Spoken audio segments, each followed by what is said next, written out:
Hey everyone, it's Flak88. Let's do a Patriot Games debrief. All right. If you haven't already seen, Captain G did a wonderful, well-spoken debrief of all parties for Patriot Games. This will be more of a Soviet and Team Red specific overview of strategy and some things that we adapted to and tried to implement in this game. All right, so let's start out with the event. This event was called the ANC, the African National Council. And this was the first time we've played this live. It's only been tested a few times, so this was very much a showcase of this event, and I think it was really fun. Some things that I was trying to do with my strategy here is take full advantage of the discounted units, and of course take full advantage of the event. Like all events go for Global 85. If you don't take advantage of the event, you probably are not going to do well. The event is designed to help out the bad guys, right? So, in my initial planning, I went ahead and took full advantage of the cheap units. The Red Sky ability for the Soviets allows me to buy SAMs and fighter class units for a 1 IPP discount. So if you remember way back in the beginning of this game, I had a ton of fighters down here. It's all US now. But I had something like 6 fighters down here, and that was really awesome. As well as SAMs, and Warsaw Pack was sending me light infantry as well. So I was getting maximum units down here into the event, and that was my grand strategy. My grand plan was to capitalize on the bonus income, because each African land zone would give me 2 IPP each bonus, and I believe at one point I was getting like 14 IPP per turn, which is really awesome. That makes a huge difference over the course of the game. So that was my early strategy. A little bit later, also part of my early strategy, Captain G noted on this, I took all my starting units that start over here in the Caucasus, Turkmenistan, all these home country Soviet territories that have units. There's not a lot, but I took all of them and I've consolidated in Western Ukraine, and then slowly built up what we called a European Corps. I had something like 16 units in there, which is huge.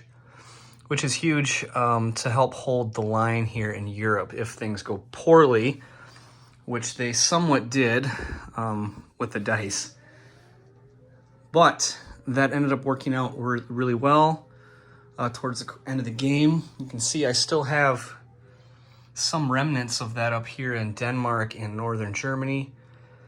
And I also used that core to take Lazio, which ended up being a pivotal land zone for the game. All right. Next topic, our early attack. So in 4.3, and Captain G noted on this, we were planning to make the full attack in 5.1, the Warsaw Pact turn.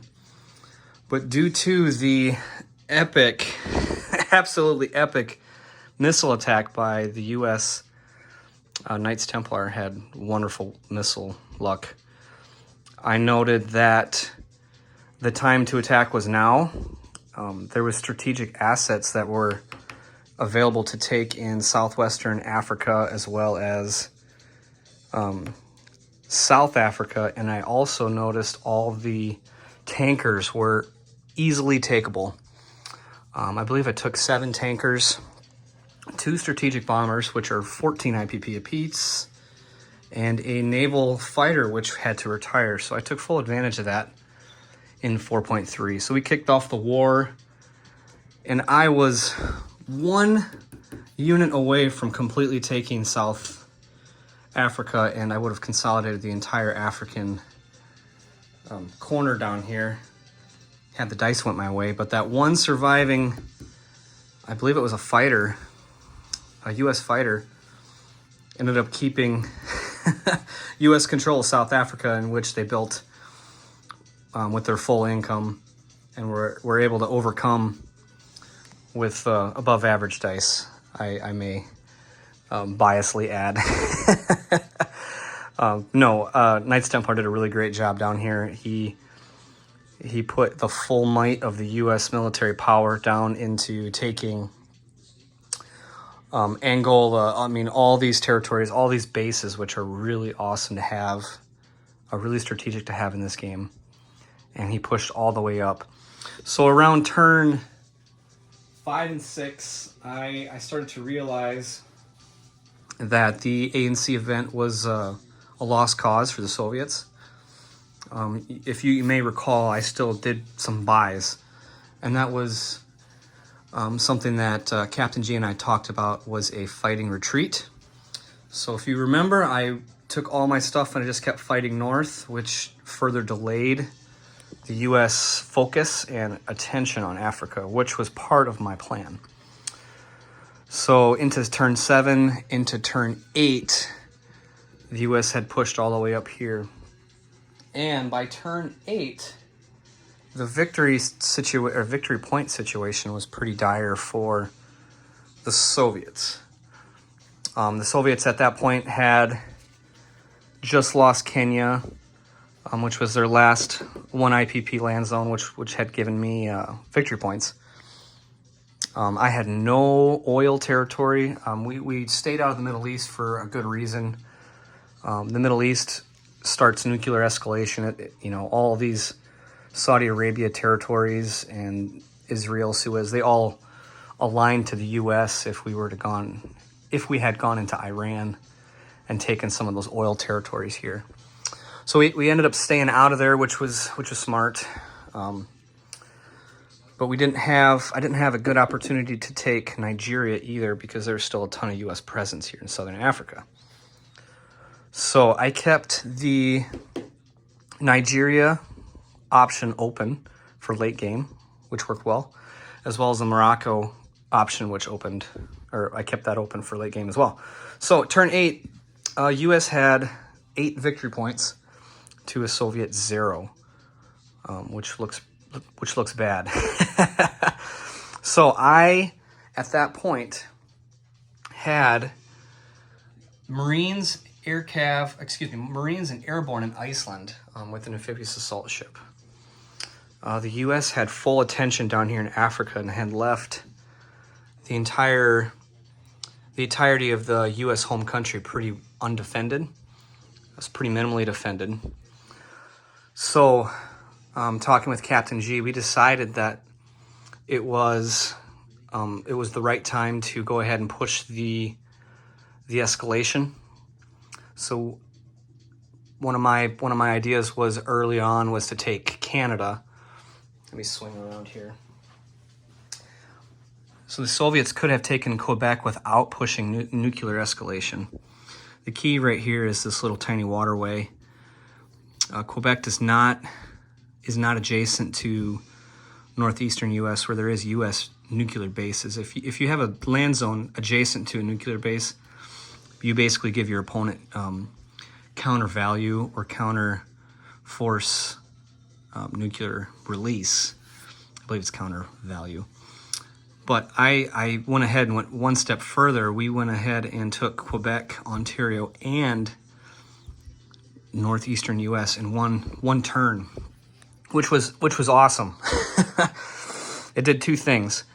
It took away 7 IPP from NATO, which was huge for my partner to take away from his opponent. And 2, we destroyed this nuclear shipyard. And that does 2 things. It takes away half a victory point forever. That is a destroyed nuclear base. That's half a victory point, a deduction for the U.S. it also destroyed one boomer, which was a strategic victory as well. So talking about boomers, and also part of that, taking that land zone gave the U.S. counter value nuclear release.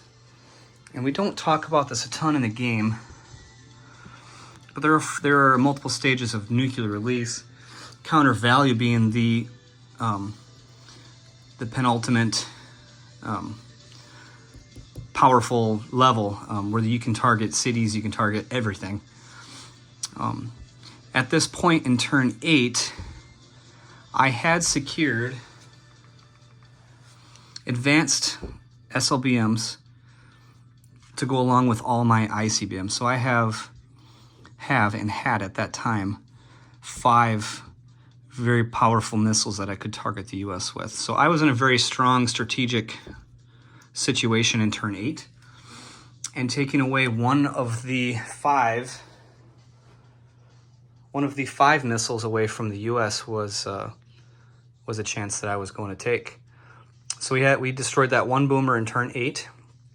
In 8.4, the U.S. deployed their boomers in the North Sea and down here off the coast of Turkey.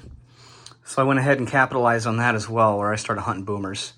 Each boomer you kill, you're taking out that missile that could potentially be used against you. So, jumping now to something that Captain G and I implemented very well throughout the game, and I would like to call it the short reaction strategy. What is the short reaction strategy, you may ask? Well, in scenario 2, you have 4 players and you have only a limited time to react in between turns. So one thing that Captain G and I did was use this short reaction strategy to not give away our intentions. For example, let me use Iceland as an example here. Swing up here. In turn 11.1, I saw an opportunity to take out NATO strategic nuclear assets, probably back in turn 9. So we had been planning that attack on France from turn 9. So and we didn't want to give that away. So if I had moved units up here and put pressure, obvious pressure, in places where my opponents could tell what I might do, what I could do, that's not a very strategic play. So this short reaction play, Captain G sent me a Marine on 11.1. So the US had no time to react, and NATO was not in a position to react to a Marine being placed in Iceland. So that Marine being placed in Iceland on 11.1 was then used in 11.3 to take Scotland. Very risky attack, I may add, but it worked out. We ended up taking all but one nuclear asset away from NATO, which was absolutely crippling. We called that Operation Declaw the Cat for our fun on the side. All right. So that's a little bit of the short reaction strategy. I mean, we used it for the air cav in Iceland. I used that to take Ontario on the 8.3 attack. Again, the U.S. had no time to build in the U.S. Because that was sent on the Warsaw Pact turn. So that worked out, again, really well. That was a huge, huge play, getting that one air cav there. Another example, when the U.S. took out the SAMs in Bulgaria, I went in, that might have been 10.4. 10.4? Actually, that might have been, that was a NATO. That was a NATO attack. They took out the SAMs in Bulgaria. I went ahead and replaced them in the Soviet turn. And then in the U.S. turn, they were at risk again for attacking units in Bulgaria. So instead of sending a really expensive unit, which you're always tempted to do, sometimes a cheaper unit is more strategic, like sending a couple 3 IPP SAMs. And then lastly, we use the short reaction strategy to send an amphibious assault ship and marine to southern Italy, which was then used on the subsequent turn to take Spain, Extremadura, which was a huge part of our victory point strategy. So that worked out really, really well.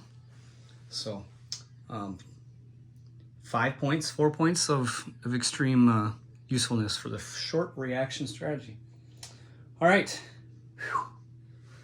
Getting winded here. Mid to late game strategy. We had to react to our opponents. The U.S. starting to build up some naval units here mid to late game after retaking Canada and the U.S. and then taking French Guiana and Nigeria. Part of my strategy, our strategy, was to block off all military aid via the sea. That would keep all vehicle class units out of Europe. And that ended up working out really well for my partner, and being able to overcome and take Rhineland. And once Rhineland fell, it was pretty much unopposed steamroll across Europe. So subs do not block air military aid. Fighter class, bomber class, infantry class could all still got in there, but that stopped all artillery, SAMs, and MBTs, ground units of vehicle class. So that worked out really well. Another use for this sub picket line is we blocked off. This one kind of fell towards the late game, this side, but this enormous submarine picket line blocked off any amphibious assault on our land zones that gave us our victory points, right? So the U.S. could not take Marines. I also had a successful ASM attack to take out those amphibious assault ships, but had that failed, the U.S. would not have been able to screen through that line of subs. It would have taken multiple turns to get to Spain or France or into the Med at all. So the line of subs is meant to slow down the reaction time, not necessarily kill the enemy. And I think that worked out really, really well. All right. Next topic, the nuclear situation. All right. So the nuclear situation early game is pretty even, and you can tell when your opponents start to roll some of the technologies that are advantageous for a nuclear war.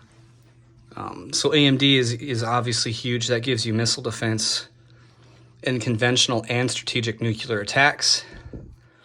Advanced SLBMs up your less accurate SLBMs to advanced SLBMs. So they act similar to an ICBM. You can target facilities at your will. SDI gives you another defense die like AMD. Advanced air superiority fighters and Top Gun each give you defense dice against nuclear bombers, strategic nuclear bombers. And advanced sonar gives you an extra defense dice against some boomers if they're within two zones. So Captain G actually encouraged me to lean towards all strategic nuclear techs, which I started off early in the game. And my tech dice isn't always so great, but it ended up working out really well. We didn't have to use any because thankfully the U.S. did not go counter force at all. So, but had they, I had plenty of assets still on the board to counteract. Another fun concept that we saw was boomer hunting. And so one thing as the player, when you release a boomer, you can release that boomer on silent running, and until that boomer fires its missile, it's hidden. But all those boomers were wide open for attack, and I jumped all over those opportunities, and I was able to kill two boomers in the water, 1, 2, 3 boomers on land attacks. So I killed all the boomers in this game except one. Oh, and Captain G killed one too. He took Western France. Got to give credit to my partner. I was originally planning to take Western France, but NATO put a SAM here, so my airborne could not reach. That attack would have been one step better. But talking with my partner, he was able to take that in the subsequent turn, 12.1. So that worked out really well. One thing we don't talk about a whole lot is nuclear escalation. Captain G tipped on this a little bit. Why don't you just steam through southern France? Why don't you steam through southern France? Well, it's do you want to give your opponent nuclear release?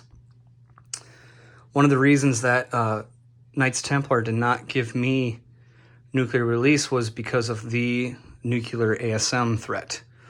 You can still see there's a stack of ASMs on my dashboard that I had plenty of platforms to launch. He did not want to give me those triple dice, and you all saw in 12.3 the devastation that nuclear ASMs can do. So I believe that is all I have on my debrief. Other than this was a really fun game, one of my most enjoyable. I've been playing this in playtesting for over a year. Cannot wait for this to release to the public and see what everyone else has to showcase for their strategies, their moves, see how they're going to paint their pieces. I can't wait to see. I can't wait to share this with the community. With that being said, I want to thank my partners and opponents for playing this. Admiral Seabass for getting me into this game a couple years ago, as well as the lead designer and Brian and the other designers for making this a really, really fun and balanced game. I mean, I will admit this has wrecked all other games for me. It has taken my full attention, and I am, I think, completely addicted to Global War 85. So thank you for that. And with that being said, I will sign off. Thank you all for watching. Take care, everyone.